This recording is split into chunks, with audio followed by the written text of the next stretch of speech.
to the first episode of Australian history. Australia is often dismissed as not having a history. How could a country that's only 200 years old have a history? Well, that ignores two problems. Number one, a lot can happen in 200 years. Number two, Australia is a lot older than 200 years. 28th Prime Minister of Australia, Tony Abbott, recently labelled European settlement as the defining moment in Australian history. Today's episode has a very achievable goal.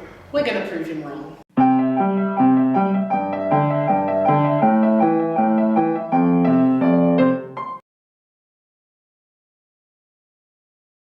European settlement of Australia took place in 1788, an awfully long time after the first people set foot on the continent. How long exactly? Until the 1960s it was thought to be only 8,000 years, but more recent carbon dating has re-estimated it to be anywhere from 40,000 to 60,000 years. This makes Indigenous Australian culture one of the oldest in the world. They were thought to be the first people to leave Africa, and at the time they arrived in Australia, Neanderthals were still inhabiting the Rhineland.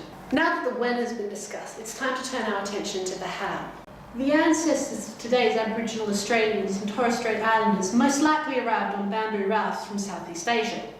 The continent they migrated to is very different from the Australia we know today, so much so that it is often referred to by another name, Sahara.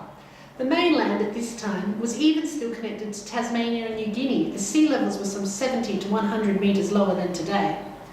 It was these lower sea levels that facilitated the migration of the first Indigenous Australians. And that wasn't the only difference in climate. The land was much greener with more forestation.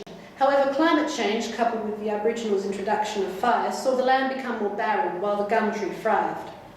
The climate was not conducive to agriculture to the point that the Indigenous Australians never had an incentive to develop an agricultural society.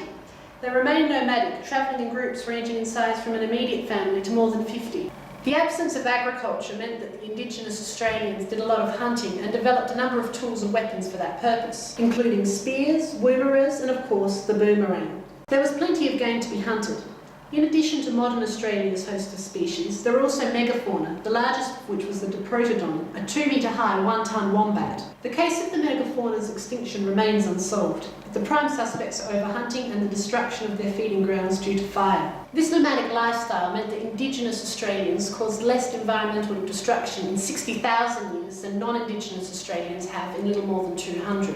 This notwithstanding, Indigenous life was by no means perfect. It could often be quite violent, and fights between tribes were common.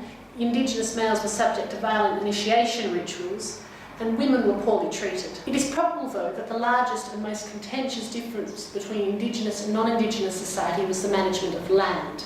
Indigenous culture involves a strong spiritual connection to land, and each person has a totem animal representative of this link, whose flesh they may not consume. The workings of the land and its various species are explained by their spiritual beliefs, known as the dreaming. The land belongs to everyone, so it can be the property of no one person. Unfortunately, this value was exploited by British settlers under the doctrine of terra nullius, which reasoned that, because no one possessed the land in the European sense of property, it was free for the taking. It was only 20 years ago that the ridiculousness of terra nullius and Tony Abbott's claim were acknowledged. The defining point in Australian history is not European settlement, but the arrival of people full stop. To think otherwise would ignore the historical reality. That being said, European settlement was still important, and it'll be the topic of next time's video in a fortnight. Thanks for watching, and I hope to see you then.